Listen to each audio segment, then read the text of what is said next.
Miss लमील तो बोलता है कि अगर आपको बुरा ना लगे तो मेरी एक रिक्वेस्ट है।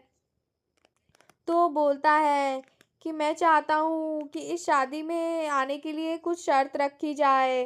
तो बोलता है क्या शर्तें? वो तो काफ़ी ज़्यादा हैरान हो जाती है और सोचती है ये अब मुझसे क्या माँगने वाला है। फ़िज़िकल टच में बैन के अलावा ये मुझसे जो भी माँग ले, मुझे सब चलेगा। और वो सोचता है कि कहीं ये कुछ और ना माँग ले, ये कहीं ऐसा ना कह दे कि तुम और मैं हमेशा दूर-दूर रहेंगे। और वो बहुत ज़्यादा परेशान हो जाती है और वो माफ़ी माँगता है कि मुझे माफ़ कर देना, मैं शर्तें रख रहा हूँ। और हीरोइन के तो पसीने आ रहे होते हैं। वो सोचती नहीं, नहीं फिज़िकल टच बैन के अलावा कुछ भी चलेगा। तुम मेरी सारी प्रॉपर्टी ले लो, जायदाद जो भी चाहिए हो, कुछ भी हो, मैं सब चलेगा। तभी हीरो कहता है कि अगर फ्यूचर में ऐसा कुछ हो कि हम दोनों अलग हो जाएँ और हमारा डिवोर्स हो जाए, तो मैं चाहता हूँ कि तुम मेरी बहन को अपने साथ रख लो। तो बोलती क्या? आपको ऐसा लगता है क्या कि मैं तुम्हें छोड़ दूँगी? मैं तुमसे हमेशा ही साथ रहना चाहती हूँ। मैं तुम्हारे ही साथ रहूँगी पागल। और वो ऐसा मन ही मन बोल रही होती है। हीरो कहता है कि लेकिन फिर भी अगर हमारा डिवोर्स हो जाता है तो मैं यही चाहूँगी कि मतलब मेरा बहन बहुत ज़्यादा अच्छे माहौल में पले बढ़े और अगर वो मेरे साथ रहेगा डिवोर्स के बाद तो उसका बहुत ज़्यादा हालत ख़राब हो जाएगी। और फिर उसके बाद वो बोलते हैं कि क्या तुम इस शर्त को मानती हो? तो वो बोलता है कि क्या तुम इस शर्त को मानती हो? दोबारा बोलने के बाद वो बोलती है कि क्या मैंने कुछ ज़्यादा माँगा? तो वो बोलती है नहीं, नहीं ऐसा तो कुछ भी नहीं है, मुझे तो ये बिल्कुल स परफ़ेक्ट लग रहा है, ये तो बहुत ही ज़्यादा ईज़ी है। और वो तुरंत शाइन कर देती है और बोलती है ये तो काफ़ी आसान था, मैं तो डर ही गई थी, कहीं फ़िज़िकल टच पे बैन ही ना लग जाए। फिर वो कहता है लीजिए मिस आप भी अपनी कंडीशंस लिख सकती हैं अगर आप चाहें। क्या मेरी कंडीशंस? ओह! तो वो बहुत ही गलत-गलत सोचने लगती है कि क्या मैं उसमें कुछ और लिख दूँ कि उसको मुझे मेरी सारी बातें माननी होगी। नहीं, नहीं, नहीं, नहीं, ऐसा नहीं मैं लिख सकती। ओहो! तो बोले कि ये लिख दूँ क्या कि डेली-डेली हम मुझे एक किस देनी पड़ेगी। ओहो! इस तरह तो ये मुझे ठरकी ही घोषित कर देगा, लेकिन ऐसा कुछ नहीं होगा। और फिर वो सोचती है कि कैसे वो शर्माएगा और वो कितना भोला है। और मैं वो वहाँ पर तो वो बिल्कुल लाल हो रही होती है और उसके मुँह से तो पानी टपक जाता है और फिर वो तुरंत होश में आ जाती है और बोलती है, "अरे बाप रे! मैं भी ना, मैं यूँ क्यों हूँ?" फिर वो बोलती है कि, "अरे हाँ, मैं आप अच्छा मेरा फ्यूचर में मेरा ध्यान रखिएगा, वो बस इतना ही चाहती हूँ मैं।" तो बोलती है, "ठीक है, मैं ध्यान रखूँगा" और वो दोनों शर्माने लगते हैं। फिर आखिरकार मैरिज तो फिक्स हो जाती है। फिर अगले दिन हमें राहुल का मेंशन दिखाया जाता है। वो मेंशन के अंदर का सीन देख रहा होता है। वो वहाँ से जाने वाला होता है। ये बात सोचकर वो थोड़ा सैड होता है क्योंकि उसने आखिरकार अपना काफ़ी सारा समय यहाँ बिताया था। तो बोलता है कि ओह! ये मैं वो तो खुशी-खुशी बाहर आ रही होती है, तभी वो वहाँ पर राहुल को थोड़ा सैड देखती है। तो वो बोलती है, सोचती है कि आखिरकार ये क्या हुआ? क्या ये मेरी शादी से खुश नहीं है? ऐसे क्या हुआ? ये इतना उदास क्यों लग रहा है? ओह! हाँ, ये ज़रूर इस घर को याद कर रहा है क्योंकि उसने यहाँ पर अपना बहुत समय बिताया है। और वैसे भी मैं भी यहाँ पर इस जगह को याद करने वाली हूँ क्योंकि आखिरकार ये वही जगह है जहाँ मैंने राहुल को प्रपोज़ किया है और ये वही जगह है जहाँ हम पहली बार मिले थे। तो वो सोचती है कि हाँ, ये लाज़मी है कि वो इस जगह को याद करे। और फिर लमील सोचती है कि अब मैं क्या कर सकती हूँ? लगता है इसको सारा मतलब मेंशन घुमा देना चाहिए एक लास्ट बार। और फिर वो बोलती है, "क्या आप यहाँ पर पूरा मेंशन घूमना चाहते हैं? तो अच्छा, शायद हमें जल्दी निकलना चाहिए।" और वो बोलता है, "क्या आपने मुझसे कुछ पूछा?" तो बोलता है, "हाँ, मैं चाहती हूँ अगर आप चाहें तो मैं आपको पूरा मेंशन दिखा सकती हूँ।" तो बोलता है कि क्या सच में आप ऐसा कर सकती हैं? और वो बहुत ज़्यादा खुश हो जाता है और बोलता है कि धन्यवाद, आपका बहुत-बहुत शुक्रिया, मैं हमेशा आपकी आभारी रहूँगी। फिर वहाँ पर वो आती है और बोलती है, "अरे ऐसा कुछ नहीं है मिस्टर राहुल और मैं हमेशा आपके साथ रहूँगी। और चलिए मैं आपको पूरा मेंशन दिखा देती हूँ।" और फिर वो बोलती है कि हाँ, इस जगह के साथ मेरी भी मेमोरीज़ जुड़ी हुई हैं। ये वही जगह है जहाँ मैंने हमेशा पहली बार उन्हें प्रपोज़ किया और रिजेक्शन सहा, और मैंने रिजेक्शन से लेकर मैंने अपने शादी तक का सफ़र तय किया। ये बहुत ही ज़्यादा मुश्किल था, पर मुझे बहुत ही सुकून महसूस हो रहा है। अब मुझे काफ़ी सुकून महसूस हो रहा है, और वो सोचती है कि यह तो कितना अच्छा है। और वो याद करती है कि कैसे उसकी बहन कितनी मासूम और प्यारी थी और अपने कमरे में ले गई थी। तब वो डाइनिंग हॉल में आते हैं। ये तो वही जगह है जहाँ हम तीनों ने बैठकर खाना खाया था, और मैंने कितनी गलतियाँ की थी, पर एमी ने भी मेरी गलतियाँ पकड़ ली थी। पर राहुल ने इस बारे में कुछ भी नहीं कहा और मुझे माफ़ कर दिया था, और मेंशन भी नहीं किया कभी ये बात। मैं काफ़ी शर्मिंदा हुई थी। फिर वो राहुल के ऑफिस को देखती है और बोलती है, यहाँ ये वही जगह है जहाँ पर मैंने आपको बहुत ज़्यादा कमज़ोर और रोते हुए देखा था जब आपने तलवार पकड़ी, और ये वही जगह थी जहाँ पर आपने मुझे हाँ कहा था, और ये बात मैं कभी भूलूंगी नहीं। योर राहुल, मैं हमेशा आपसे प्यार करूंगी। और वो बोलती है कि मैं हमेशा ही आपके साथ रहना चाहती हूँ। फिर वो दिल से कहती है कि जैसे ही मुझे रियलाइज़ हुआ कि मैं रीइंकार्नेट हुई हूँ, उतने में ही मैंने सोचा कि मैं हमेशा ही राहुल के साथ रहूँगी, और इस बुक का नाम मैं चेंज कर दूंगी, और मैं बोलूंगी कि इस बार मैं विलन को एक हीरो में परिवर्तित कर दूंगी। और राहुल कहता है कि चलिए मिस रिमेल, हमारा यहाँ से जाने का टाइम हो गया है, और रिमेल कहती है हाँ आप सही कह रहे हैं, और राहुल भी हंसने लगता है। फिर वो दोनों वहाँ से जाने लगते हैं कि ठीक है हम अब बाहर जा रहे हैं। और वो दोनों जब बाहर आ जाते हैं तो वहाँ पर हम देखते हैं कि ये लोग कौन है। तब वहाँ पर दो लोग खड़े थे, और जो वहाँ पर कैरल से काफ़ी ज़्यादा सवाल कर रहे थे, और वो उसकी तो रूह ही निकल गई थी। कैरल बोलती है, आप दोनों आ गए। मैं झूठ नहीं बोल रही हूँ, उनसे खुद ही पूछ लीजिए। वो हो रही, मिस रमेल मुझे बचाइए। मैं वो फिर वो बताती है कि मैं इन दोनों को समझा रही हूँ कब से कि मिस्टर राहुल की शादी होने जा रही है मिस रिमेल से, पर ये लोग मान ही नहीं रहे हैं। और बोलती है कि अब आप लोग ही इसके बारे में इनको प्रूफ दीजिए। और वो बोलती है कि डायरेक्ट अब रिमेल्स मैडम और राहुल सर से ही पूछ लीजिए। तो बोलता है, क्या मैं आपसे जब मिलने आया था तो आपने मुझे इस बारे में कुछ भी नहीं बताया था। और वो अपना पीछे इंट्रोडक्शन देती है, और भाई वो उसको वो बोलती है कि क्या ये बात सच है कि आप इस लड़की से शादी कर रहे हैं। ओके, मैं कुछ दिन पहले आया था, तुमने मुझे बताया क्यों नहीं? मेरी बात को इग्नोर मत करो कम से कम। तो वो बोलती है कि अरे आप लोग मैं ये खबर सुन के आई थी कि आप लोग कैपिटल जा रहे हैं, इसीलिए मैं वापस आई। फिर राहुल बोलता है कि हाँ ये सारी बातें सच है, मैं कैपिटल जा रहा हूँ, और हाँ मैं शादी भी कर रहा हूँ। और ये बोलता है कि ऐसा अब अचानक कैसे? तो बोलता है, मिस्टर मेल ने मुझे हाँ प्रपोज किया और मैंने हाँ कर दिया, और मैं भी उससे बहुत पसंद करता हूँ। फिर फ्रीडल बोलता है कि क्या कहीं ये कोई कॉन्ट्रैक्ट मैरिज तो नहीं है? तो वो बोलता है, नहीं नहीं, ऐसी कोई बात नहीं। फिर वो बोलती है कि तुम तो चुप ही रहो, तुम्हें तो कुछ भी नहीं पता। फिर राहुल कहता है, "अ, आप दोनों यहाँ कैसे आ गए? अगर तुम लोग आ ही रहे हो तो वो पूरा बिल्कुल बताने लगता है। फिर वो बोलता है, क्या इतना कुछ हुआ आपके साथ, ये सब हुआ और अब आपने मुझे बताया भी नहीं? अगर ये अच्छा होता कि अगर आप हमें बता देते तो हम आपकी हेल्प करते।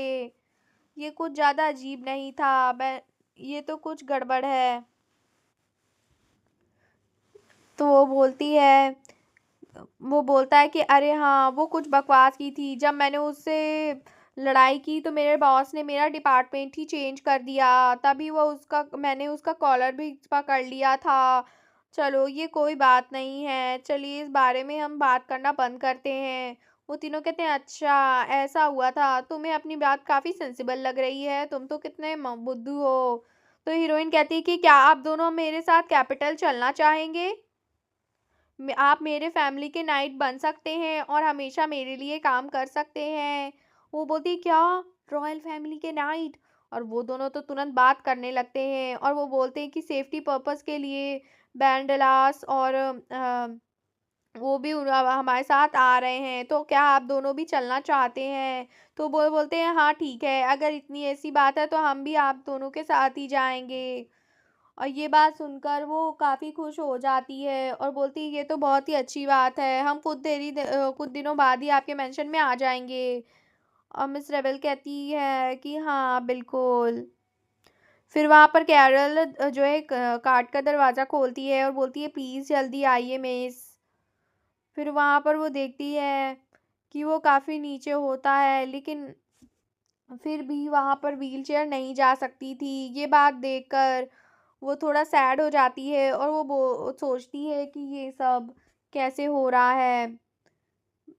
हीरोइन सोचती है हाँ, ऐसा तो हो सकता है। फिर वो बोलती है कि कोई बात नहीं, मेरे पास एक तरीका है और वो मनी मन हंस रही होती है। और फिर राहुल सोचता है कि बेचारी वो, उनको मेरी वजह से कितना कुछ करना पड़ रहा है और उन्हें कार तक ढूंढनी पड़ रही है जो कि थोड़ी नीचे हो, वो सारी मेरी गलती है। सर राहुल, आपकी कोई गलती नहीं है, फीडल बोलता है। लेकिन उतने में वो बोलता है कि मैं आपकी हेल्प करूँ, तो बोलती है नहीं नहीं। हीरोइन बोलती है कि ऐसी कोई ज़रूरत नहीं है और फिर वो हीरोइन उसको हमारे मतलब हीरो को उठा लेती है और राहुल तो बिल्कुल शर्मा जाता है और उसे बग्गी में बिठा देती है। और वो बोलता है कि कोई बात नहीं और खुद भी बैठ जाती है और राहुल तो बहुत ज़्यादा शर्मा जाता है एकदम बच्चे की तरह। और वो काफ़ी ज़्यादा शर्मीला होता है, तो इसीलिए वो दोनों तो बिल्कुल उनके दिल में तो गार्डन खिल रहा होता है। वो लोग तो सोचते हैं कि वाओ! कितनी कमाल की लड़की है। मैं इस बारे में बिल्कुल भी शक नहीं कर सकती कि वो राहुल को हमेशा खुश रखेगी।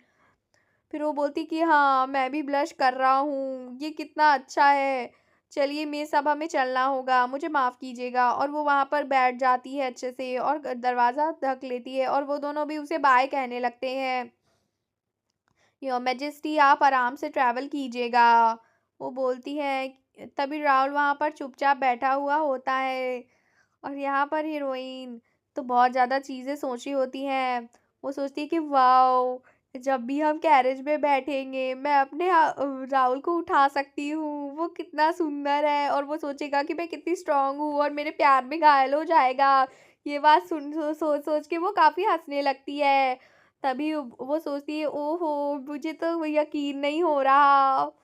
और वो बहुत ज़्यादा खुश हो रही होती है, मन ही मन शर्मा रही होती है और बहुत कुछ सोच रही होती है, उसके मन में तो लड्डू फूट जाते हैं बिल्कुल। फिर वो बोलता है योर मिस, आपको कुछ हुआ है क्या, आप क्या सोच रही हैं ये माय लेडी। तो वो बोलता है कि मिस, आप मुझे सुन भी रही हैं। तो वहां पर वो हीरोइन तो अपने सपनों में ही खोई होती है, वो सोचती है ओहो ओहो आए हाय। और भाई वो सोचती है कि कितना अच्छा हुआ, मैं उसे कैसे उठा कर लाई हूँ। फिर हमें अगला सीन दिखाया जाता है, वो सुनती ही नहीं है वो क्या कह रहा है।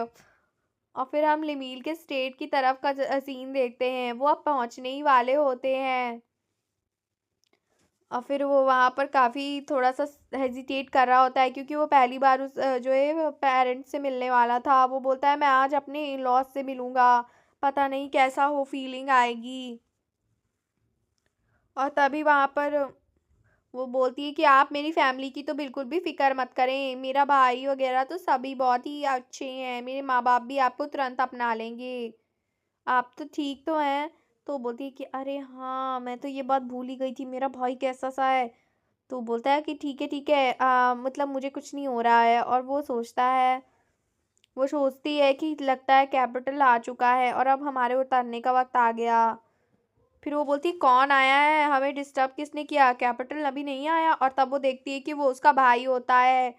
तो वो बोलती है कि ये यहाँ क्या कर रहा है, उसके मन में तो ख्याल आने लगते हैं कि ये नीचे यहाँ पर मेरी बुराई करने ही आया होगा, जैसा ये हमेशा करता है। इसको तो अब दिखा दूंगी, इसने कहा था ना कि कौन आदमी मुझसे शादी करेगा, इतना हैंडसम पति ढूंढा है कि इसे गाय इससे भी ज्यादा सुंदर है।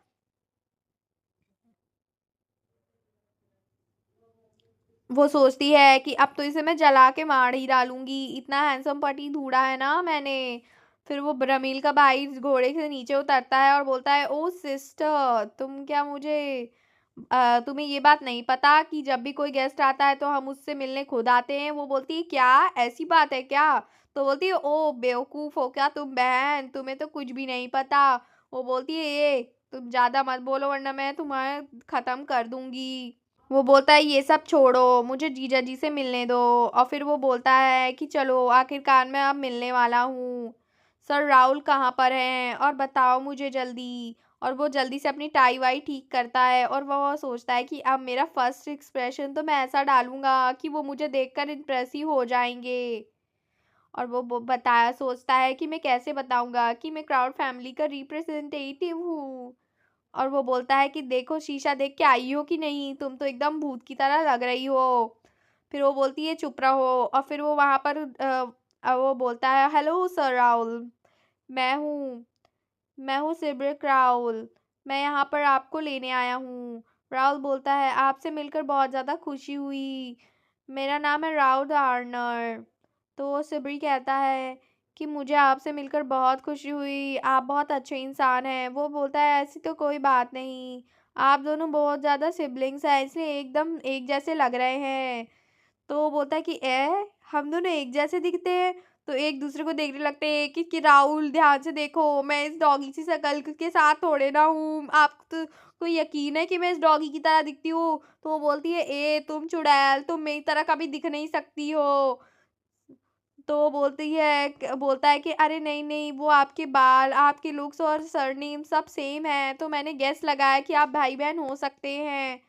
तो बोलती है हाँ, हम हैं तो सही।